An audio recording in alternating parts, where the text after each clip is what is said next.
Hello. I hope you can see me. Let me see. Alright, so I'm making this video because I have a lot of thoughts in my head and I kind of want to let them out. I'm watching this new webisode series that came out called Misled. I think that it's produced by a production company called Mic Check 1 2, and the show is called Misled. But anywho, they're talking about colorism, and if you don't know, now you do. Black Gold Soul is my television show that I created for so many reasons. I'll dive into that later.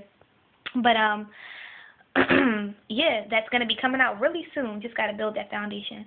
But most importantly, or not, but equally as important, I want to talk about my experience with being black. Now that I'm 23 years old, and I feel like I started to really connect with my blackness, like middle school, late middle school going into high school, late middle school, like before I graduated, going into high school.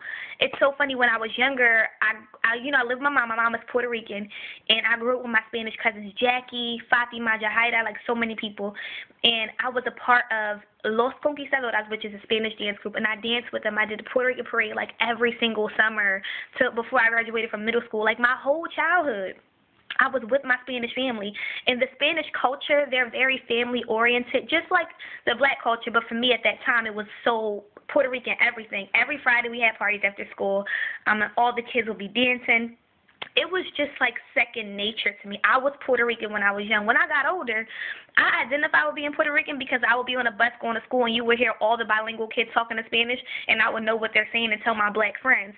When I got older, I started doing hip-hop and drill team, which is like a black thing in urban neighborhoods, and I started to identify more with my black side. Now that I'm older, I identify with both, and I appreciate both, but I feel so much more connected to my black side simply because I grew up in an urban area where there was so many black people, and I started to become more socially conscious and more aware of what affected me as a person, education-wise, fashion, all of those things. And my neighborhood is predominantly black, and what I saw that influenced me on TV was black, and the guys that I was attracted to were black hood boys, as they would say, because that's what I grew up around.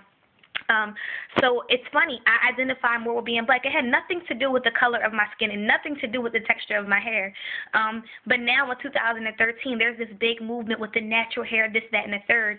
My natural hair has never been like the kinky texture or whatever texture you want to call it. No offense if people are offended by the word kinky. But you know, the thicker, coarser hair. My curls were always like soft, wavy curls. I never needed a perm. Like now, if you could see my hair, I don't have a perm. I had a roller set at the Dominicans, sat under the dryer for like 2 hours, and this, that, and the third. But anywho, I'm rambling, but you get the point. Whatever family I was around, their culture, I became one with that. And now that I got older, I'm more connected with my black side because I grew up around more black people. And what affected me as a person as I became more socially conscious was you know, what I saw on TV. It was a lot of black people that I watched because I spoke English and like BET and stuff like that.